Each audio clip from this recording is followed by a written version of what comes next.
UP का जामताड़ा बना Kanpur. Cyber ठगों ने सरकारी दावों की खोली पोल। पुलिस की नाक में दम लेकिन नहीं निकल रहा सॉल्यूशन। ठगों ने एक साल में 54 करोड़ रुपए की ठगी को दिया अंजाम और पुलिस को नहीं हुई कानो कान खबर। ठगों पर नकेल कसने के लिए पुलिस ने कसी कमर और बनाया स्पेशल प्लान। अगर हुआ सफल तो होगा सदी की सबसे बड़ी ठगी का खुलासा। देखिए कैसे शातिरों ने सरकारी तंत्र कर दिया फेल। एक तरफ सरकार दावा करती रही अपराधी यूपी से भाग गए और दूसरी तरफ हो गई करोड़ों की ठगी। झारखंड का जामताड़ा तो आपको याद ही होगा। अगर नहीं याद है तो फिर जरा सावधान हो जाइए, क्योंकि अधूरी जानकारी आपका बैंक खाता साफ कर सकती है।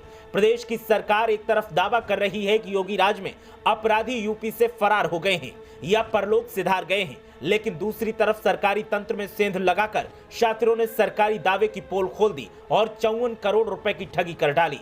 जब सरकारी तंत्र को इसकी भनक लगी तो पैरों तले जमीन खिसक गई। अब कानपुर की पुलिस अपराधियों पर नकेल कसने के लिए हाथ पांव मार रही है और दूसरी तरफ हंगामा बरपा हुआ है। कानपुर यूपी का जामताड़ा बनता जा रहा है।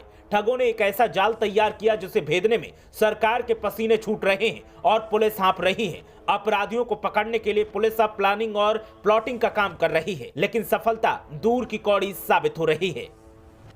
बताएंगे कि पुलिस की अपराधियों पर नकेल कसने की प्लानिंग क्या है और बताएंगे कि कैसे ठगी को अंजाम दिया गया। लेकिन पहले आप बताएं कि क्या उत्तर प्रदेश की सरकार अपने ही किए वादों में फेल हो रही है?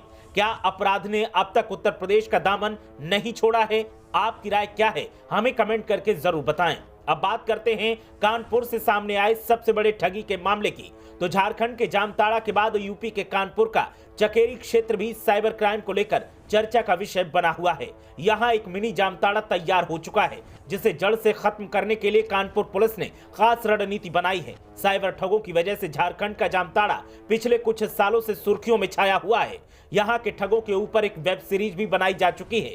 वहीं अब जामताड़ा के बाद यूपी के कानपुर का चकेरी क्षेत्र भी साइबर क्राइम को लेकर कानपुर पुलिस की नई परेशानी बना हुआ है, जिसे खत्म करने के लिए अब हर स्तर पर कोशिश की जा रही है। कानपुर में पनप रहे नए जामताड़ा की पुष्टि इस बात से होती है कि बीते कुछ सालों में चकेरी के कई युवक एटीएम लूट और उससे छेड़छाड़ के मामले में पकड़े जा चुके हैं। पुलिस ने इस गिरोह को जड़ से खत्म करने के लिए हैकरों के 150 जमानतदारों पर गैंगस्टर एक्ट के तहत कार्रवाई करने की तैयारी की है। कमिश्नरेट पुलिस की स्पेशल सेल ने इन सभी की जानकारी जुटा ली है। पुलिस का मानना है कि ये सभी जमानतदार भी गैंग का हिस्सा हैं।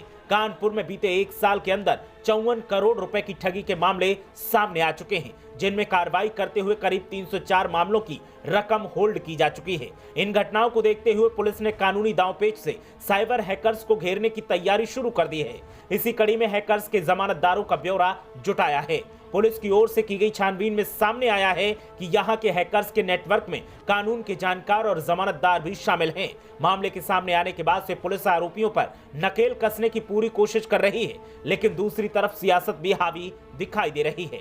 ठगी के इस खुलासे के बाद विरोधी दलों ने सरकार को निशाने पर लिया और विरोधियों का कहना है कि सरकारी दावे फेल साबित हो रहे हैं और आवाम की गाढ़ी कमाई को ठग लूट रहे हैं। ये बताता है कि उत्तर प्रदेश में राम राज नहीं जंगल राज चल रहा है और सरकार बोलने के लिए तैयार नहीं है, क्योंकि सरकार के पास अब कोई दलील बची ही नहीं है।